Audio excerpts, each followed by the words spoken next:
১৬শ শতাব্দীতে কবি কবীন্দ্র পরমেশ্বর এক বর্ণনায় লিখেছেন, ফণী নদীতে বেষ্টিত চারিধার, পূর্বে মহাগিরি পার নাই তার। ৫,০০০ বছরের পুরনো এই ফেনী বৃহত্তর নোয়াখালীর সবচাইতে পুরনো জনপদ বলে বিশেষজ্ঞরা মনে করেন। সেই জনপদের খাবার নিয়ে আজ হাজির হয়েছে আমাদের এক্সপার্ট ডিশওয়াশ রান্নাবান্নায় তরুণ শেফ অসিত কর্মকার। কেমন আছেন? জি আপু, আমি ভালো আছি। আপনি কেমন আছেন? আমিও ভালো আছি। এই যে ৫,০০০ বছরের পুরনো জনপদ আর সেখানকার এক তরুণ শেফ, এই দুটা সম্পর্কের মধ্যে মানে ওখানকার খাবার দিয়ে কিভাবে বিচার করা যায়? আমি আসলে শুরুর দিকে শুনছিলাম, আপনি সুন্দর করে একটা ছড়া বলেছেন। আসলে অনেক পুরনো একটা কথা আর বিভিন্ন জেলাকে ধরে রাখা যায়। তো আমি চেষ্টা করি খাবারের মাধ্যমে ধরে রাখার জন্য।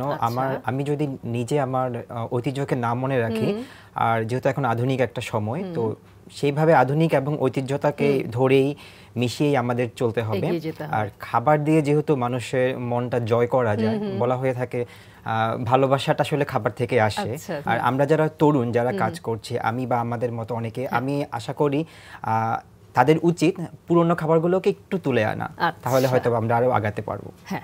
আজকে আমি আসলে আমাদের ফেনী অঞ্চলের বেশিরভাগ খাবারই আপনার নারিকেলটা থাকে বা পিঠা থাকে। আমার খাবার দুটোতেই নারকেলটা থাকছে। আর প্রথম খাবারটা হচ্ছে চিংড়ি পুর দিয়ে লাউ পাতার একটা গ্রেভি করব। আচ্ছা, ওকে।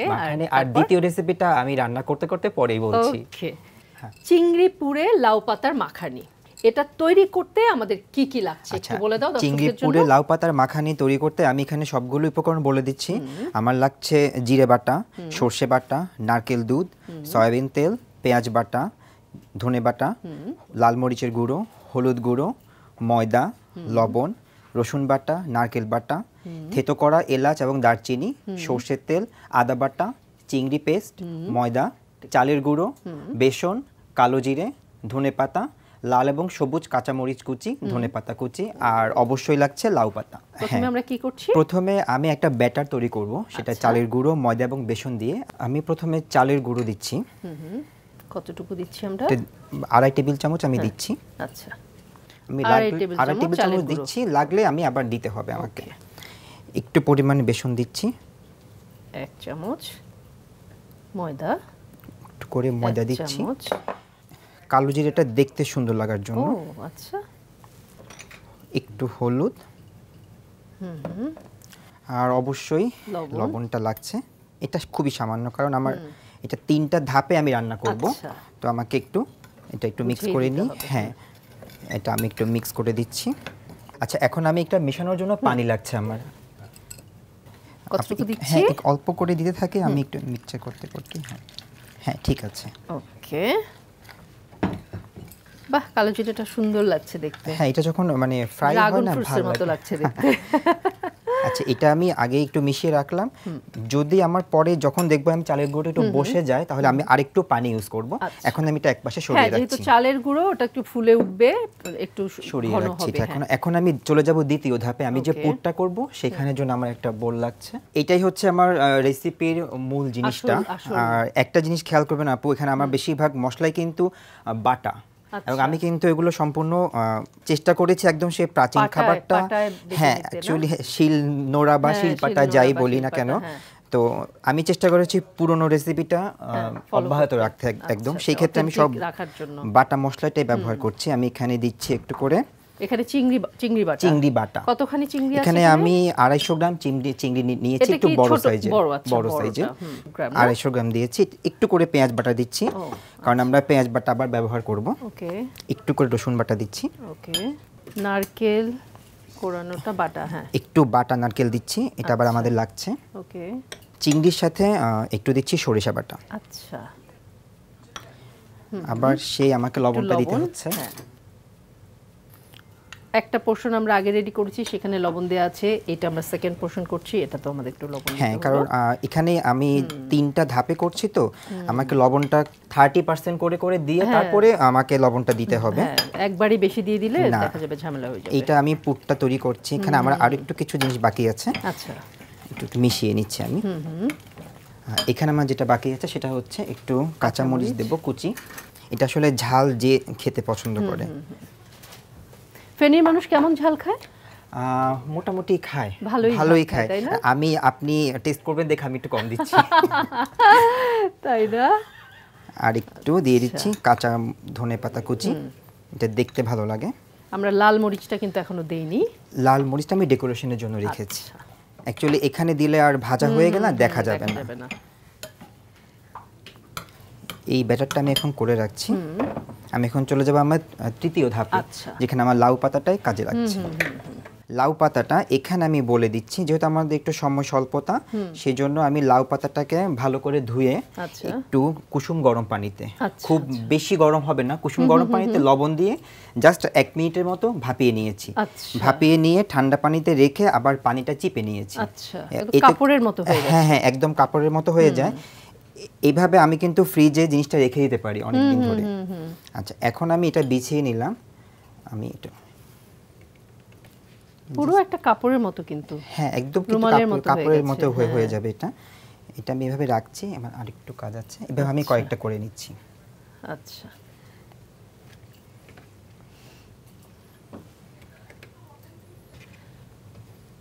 অসিতার কাছ থেকে আমার জানার খুব ইচ্ছে হচ্ছে যে এখন মানুষ তো আসলে স্বপ্ন থাকে ছোটবেলা থেকে, বা বাবা মার স্বপ্ন থাকে যে ছেলে বড় হয়ে ইঞ্জিনিয়ার হবে, ডাক্তার হবে, অমুক হবে। অ্যাটলিস্ট বাবা মা কিন্তু ওভাবে চিন্তা করেন না এখনো পর্যন্ত। আমার মনে হয় যে ছেলে বড় হয়ে শেফ হবে বা রান্নার সাথে সম্পর্কিত কিছু একটা করবে, এটা কিন্তু খুব একটা ভাবেন না এখন। তোমার ক্ষেত্রে ব্যত্যয় কিভাবে ঘটলো?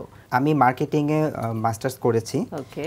আর এরপরে ফুড লাইনে যখন আসলাম, আচ্ছা যেটা আমি বলছিলাম, আমরা অনেকেই আমাকে জিজ্ঞেস করে তুমি মার্কেটিং এ পড়ে কেন ফুড লাইনে মানে আসলে। তো আমার একটা কথা হয়, এটা আমরা কি করছি একটু জেনে নেই। এটাই হচ্ছে মূল টেকনিক।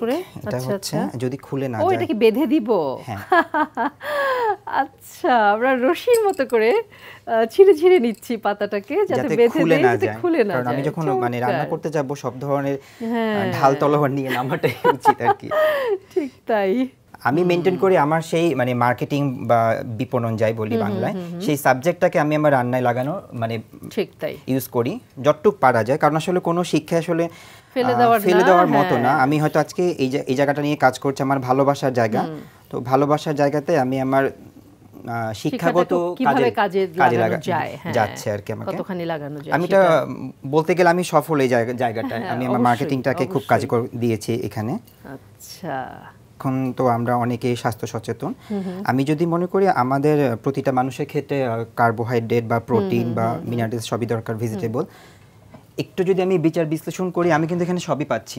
কারণ আমার ব্যাটারে কিন্তু কার্ব আছে, 3 ধরনের কার্ব আছে, প্রোটিন আছে, ভেজিটেবল আছে। আমি এখানে স্পাইসেস ইউজ করছি, বলতে গেলে কমপ্লিট একটা মিল পাচ্ছি আমি। তো আপু আমার এখানে আমি একটা পুটুলি বলি এগুলোকে। পুটুলিগুলো রেডি আমাদের। আমরা একটু ব্যাটারে মিক্স করে ফ্রাই করব। আমি একটু তেলটা গরম করব। ওকে, আমরা চুলাটা তাহলে ধরিয়ে দিই। আচ্ছা, আমি এখন তেলটা দিচ্ছি প্যানে। তেলটা একটু গরম হবে, যেহেতু আমি একটা ভাজি করব বা ডিপ ফ্রাই বলি আমাদের এখন কুকিং ল্যাঙ্গুয়েজ, এটাকে ডিপ ফ্রাই বলা হয়। তেলটা একটু গরম হয়ে আসছে। আচ্ছা, আমি একটু এখন ব্যাটারটাতে আমি হাতটাই ব্যবহার করব, কারণ আমি হাতটা ওয়াশ করে নিয়েছি। আচ্ছা,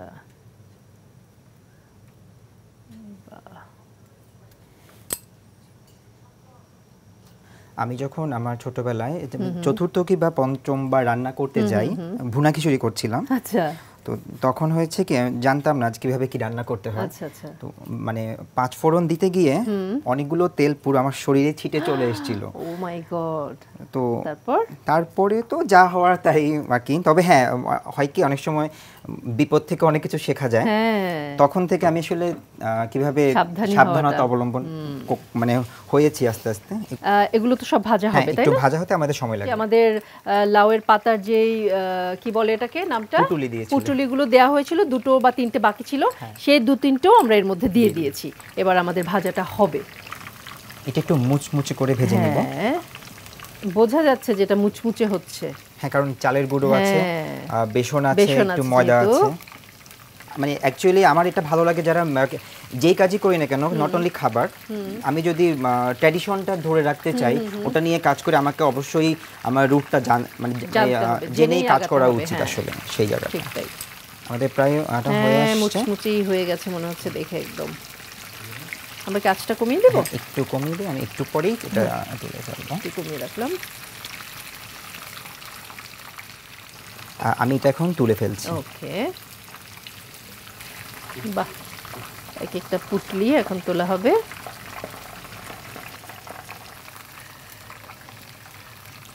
আরেকটা জিনিস কি, এই জিনিসটা যদি আমি আরেকটু ডিপ ফ্রাই করি আমি কিন্তু স্ন্যাক্স হিসেবেও খেতে পারবো। আচ্ছা আচ্ছা, মানে হ্যাঁ এক্স্যাক্টলি। দুটো মানে বলতে গেলে কিন্তু দুটো রেসিপি হয়ে যাচ্ছে একসাথেই। অ্যাট এ টাইম দুটো জিনিস পেয়ে যাচ্ছি আমরা, 2 in 1। আচ্ছা, আমাদের এটা ভাজা শেষ হয়ে গেছে। আচ্ছা, এটাকে আমরা নিভিয়ে দেবো। হ্যাঁ, এটা আমরা নিভিয়ে দিচ্ছি। ওকে, আচ্ছা, আমার এখন তৃতীয় ধাপ শেষ, এখন আমরা ফাইনাল ধাপে আসছি, যেটা হচ্ছে আমি এখন একটা গ্রেভি তৈরি করব বা মাখানে যেটা বলছি। তো সেই ক্ষেত্রে আমি একদম যেহেতু বাংলা খাবারটা ইউজ করছি, সেখানে আমি সরষের তেলটা দিচ্ছি। আচ্ছা, আমি এখানে সব ধরনের বাটা মশলা দেব। আচ্ছা, পেঁয়াজ বাটা দিচ্ছি। কতটুকু আমরা দিচ্ছি? 2 টেবিল চামচ মতো পেঁয়াজ বাটা দেব। আমি তো মাখানি বলেছি, আমার একটু মশলা অবশ্যই লাগবে। রসুন বাটাটা খুবই কম দিচ্ছি, কারণ রসুনের গন্ধটা বেশি চলে আসলে খেতে ভালো লাগবে না। সাথে দিচ্ছি একটু আদা বাটা, এটা হজমের জন্য সাহায্য করে আমাদেরকে। সরষের তেল হবে, সরিষা বাটা হবে না, তাতে হবে না। দিচ্ছি একটু করে নারকেল বাটা। আমরা নারকেলটা কিন্তু খুব বেশি ব্যবহার করি, খুব বেশি না, এটা আমাদের খুবই অল্প লাগছে। মানে ফেনীর খাবার নারকেল একটু হলেও থাকতে হবে, সেটা আমরা মেইনটেইন করেছি। নারকেল নোয়াখালী, ফেনী বা সন্দ্বীপ এইসব এলাকায় প্রচন্ড পরিমাণে ওনারা খেতে পছন্দ করে। আর কিছু না হোক, নারকেলের দুধ বলি বা নারকেল বাটা বলি, আমার এখানে কিন্তু নারকেলের দুধটাও যাচ্ছে। আমি এটা একটু কষিয়ে নেব। আমাদের আরো অনেক কিছু বাটা বলতে, হ্যাঁ, আর একটু বাটা মশলা আছে, কারণ পেঁয়াজ বা যেগুলো কাঁচা মশলা যেগুলো ফ্লেভারটা চলে আসতে হবে, না হলে হবে না। আচ্ছা, আমি এখন এখানে দিয়ে দিচ্ছি জিরা বাটা, আচ্ছা, ধনিয়া বাটা, এরপর দিচ্ছি মরিচের গুঁড়ো, এবং এটা অবশ্যই পরিমাণ মতো। আচ্ছা, ঝালটা লাল টকটকে। হলুদের গুঁড়ো অল্পই দেওয়া হলো। আর একটু, এবার আমাকে একটু পানি দিতে হবে। হ্যাঁ,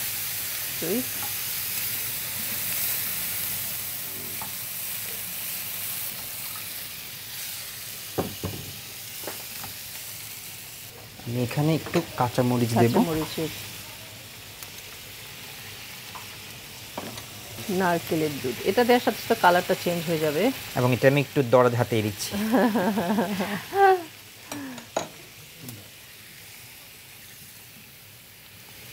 কালারটা হালকা হয়ে গেল। হ্যাঁ, কালারটা হালকা হয়ে আসছে। এখন আমি ফ্লেভারের জন্য থেতো করা, আচ্ছা, দারচিনি, এটা থেতো আসলে দেওয়ার মূল কারণ হচ্ছে ওই সময় কিন্তু বাটা বা থেতো করাটা ছিল, যেমন হামনদিস্তা ছিল, এলাচ দারচিনি সব ধরনের মশলাটাই দেওয়া হতো। আমি অনেক সময় চাইলে কিন্তু কেউ গরম মশলাটা ব্যবহার করতে পারে, কিন্তু গরম মশলায় আরও একটা ইনগ্রেডিয়েন্টস থাকে, শুধু এলাচ আর দারচিনিটা আমি ব্যবহার করছি, সুন্দর একটা ফ্লেভার আসবে। ওকে, এবার আবার একটু লবণ যাবে না? হ্যাঁ, একটু করে লবণ যাচ্ছে। লবণটা খুব সাবধানেই দিচ্ছি আমি, কারণ আমাদের লবণ প্রচুর আছে এখানে।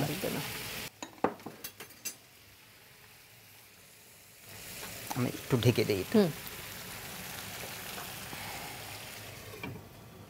আমরা ঢেকে দিয়ে 2 থেকে 3 মিনিট ওয়েট করব। একটু যখন গ্রেভিটা কমে আসবে তখন আমরা পুটিলগুলো দিয়ে দেব, অথবা যেটা তখনকার সময় করা হতো সার্ভিং বোলে, আমরা তখন সার্ভিং বোলে ঢেলে গ্রেভিটা ঢালবো, এরপর পুটুলিগুলো বসিয়ে রাখবো। কারণ মাখানি, কারণ আমি তো এটা এখন ক্রিসপি আছে, আমি এখন এটা দিয়ে খুব নরম হয়ে যাবে, একদম মানে লন্ডভন্ড হয়ে যাবে, আসলে খাওয়া যাবে না। তো তখন করতো কি, মানে ছোটবেলা যখন দেখেছি ভাত যখন দেওয়া হতো, ঠিক তখন একটু করে গ্রেভি, একটা করে বা দুটো করে পুটুলি, চেষ্টা করছি যে সেই ছোটবেলাটাকে একটু করে তুলে আনতে, আর কিছুই না। আচ্ছা, আমাদের মনে হয়ে গেছে আপু গ্রেভিটা। কালারটা কি সুন্দর হয়েছে বাবা। আচ্ছা, আমাদের এটা এখন হয়ে গেছে, তেলটা উপরে চলে আসছে। হ্যাঁ, তেলটা উপরে উঠে এসেছে। এখন আমি সার্ভ করব, একদম গরম গরম। বাহ, এটা বসিয়ে দিচ্ছি। হ্যাঁ,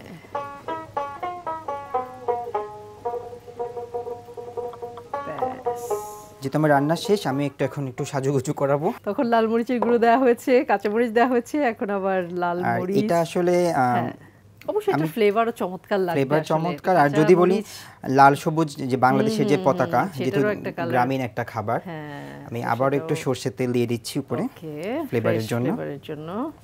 চমৎকার। আর একটু ধনেপাতা এখন সাজিয়ে দিচ্ছি জাস্ট। আপু, তৈরি হয়ে গেল আমার ফেনী জেলার চিংড়িপুরের লাউ পাতার মাখানি, স্পেশালি আপনার জন্য। Thank you very much.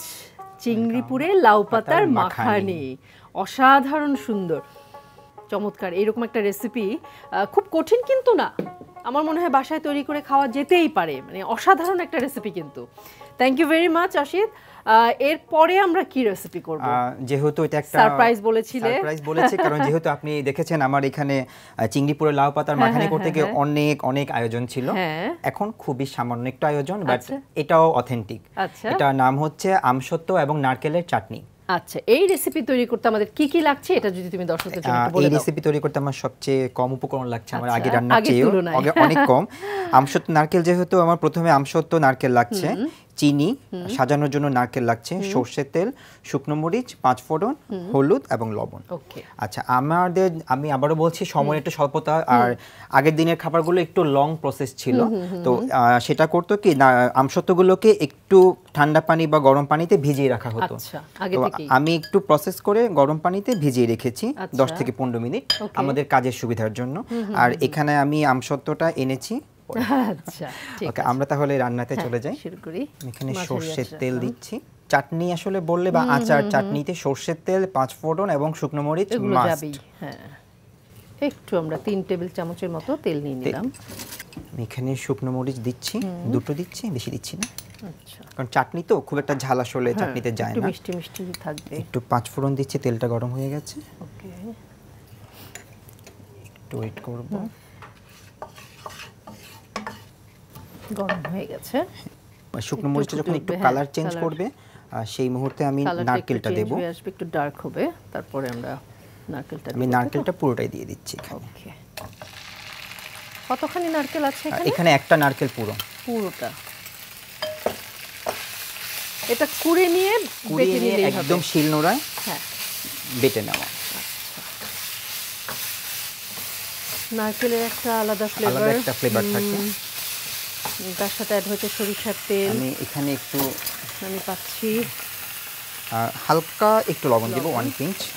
আর হলুদটা দেব একটু রঙের জন্য। আচ্ছা, সামান্য পানি দেব এখন। ওকে,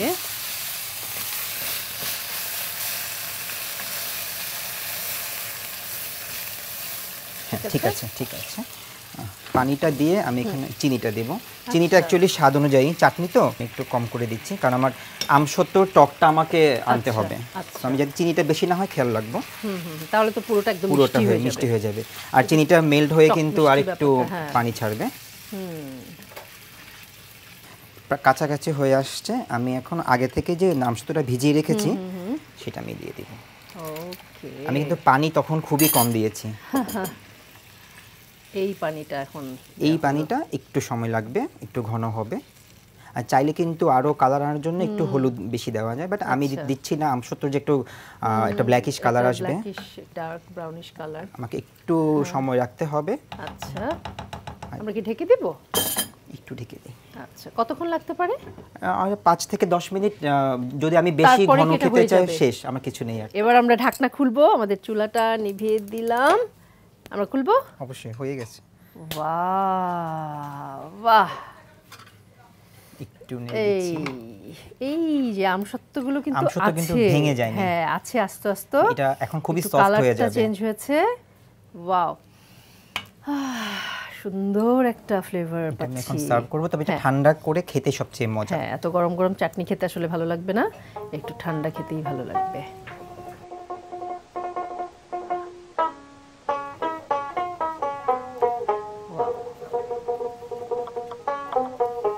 আমি ঘ্রাণটা পাচ্ছি, নারকেল সরষে বাটা হয়ে যাচ্ছে। সরিষার আসলে নারকেলের ঘ্রাণটা যে কি চমৎকার না, এটা একেবারে নারকেল আসলে অনেক মজা, কিন্তু আমরা যখন ওই যে কিছু মালাইকারি, আপনি চাইলে কিন্তু এটাতে নারকেলের দুধটা ব্যবহার করতে পারেন, কিন্তু অনেক মজা হয় সেটা। আমি বেছে বেছে আমসত্ত্বগুলো দিয়ে দিচ্ছি, আর উপরে শুকনো মরিচ দুটো না দিলেই নয়। একটু আমি সাজিয়ে দিচ্ছি। যদিও আসলে গরম কোনো খাবারে ঠান্ডা খাবার দিয়ে সাজানো উচিত না, কিন্তু এখন আমার পরিবেশনের স্বার্থে দিচ্ছি। আমরা করছি, কিছু করার নাই, আমরা ঠান্ডা করেই খাবো, সমস্যা নেই। দেখতে তো সুন্দর লাগতে হবে। যেহেতু আমি বলেছি নারিকেল এবং আমসত্ত্ব, তো আমি একটু আমসত্ত্বটাকে ডিজাইন করে কেটে রেখেছি। আমাদের সেই গ্রামে বানানো আমসত্ত্বগুলো তো পাটির উপর দেওয়া থাকে, পাটির ছাপটাই আছে। ঠিক তাই। আমি আবারও বলছি, আমি চেষ্টা করছি সম্পূর্ণ জিনিসটা তুলে ধরার জন্য। আপু, এই যে আমার তৈরি নারকেল এবং আমসত্ত্বর চাটনি, নারকেল আমসত্ত্বের চাটনি, চমৎকার, থ্যাংক ইউ ভেরি মাচ। সুপ্রিয় দর্শক, দেখছেন আমি তো ঘ্রাণটা পাচ্ছি, কিন্তু আপনারা সেটা পাচ্ছেন না। আপনাদের পেতে গেলে একটু কষ্ট করে ঘরে তৈরি করে তারপর পেতে হবে। অসিত, যদি দর্শকদের উদ্দেশ্যে কিছু বলার থাকে তো প্লিজ। ধন্যবাদ জানাই এক্সপার্ট ডিশওয়াশ রান্নাবান্না এবং জিটিভিকে আমাকে ইনভাইট করার জন্য। আর আপু, আপনাকে অনেক ধন্যবাদ। আমি শুরু থেকে আসলে দেখছিলাম আপনি আমার ফেনী জেলা সম্পর্কে আপনি অনেক জানেন, এই জিনিসটা খুব ভালো লেগেছে। আর আমি সবাইকে বলবো যে যেই রান্নাটা করেন না কেন, আপনি নিজের অঞ্চলকে রিপ্রেজেন্ট করবেন, এটা আসলে আমাদের জন্য খুবই জরুরি বর্তমান সময়ে। সবাই ভালো থাকবেন। Thank you very much. আমাদের আবার নিশ্চয়ই চলতি পথে আবার দেখা হয়ে যাবে। ততক্ষণ পর্যন্ত ভালো থাকবে, সুস্থ থাকবে, সুন্দর থাকবে। Thank you very much. অনেককেই বলতে শুনি এখনকার তরুণরা তাদের অতীত ঐতিহ্যকে ভুলে যাচ্ছে, কিন্তু শেফ অসিত কিন্তু শত শত বছর আগের ঐতিহ্যবাহী রেসিপি দিয়ে গেলেন। তার মানে তরুণরা ঐতিহ্যকে ধরে রেখেছে। সুপ্রিয় দর্শক, এক্সপার্ট ডিশওয়াশ রান্নাবান্না থেকে বিদায় নিচ্ছি। আবার দেখা হয়ে যাবে আগামী পর্বে। ততক্ষণ পর্যন্ত সবাই ভালো থাকবেন, সুস্থ থাকবেন, সুন্দর থাকবেন। টাটা।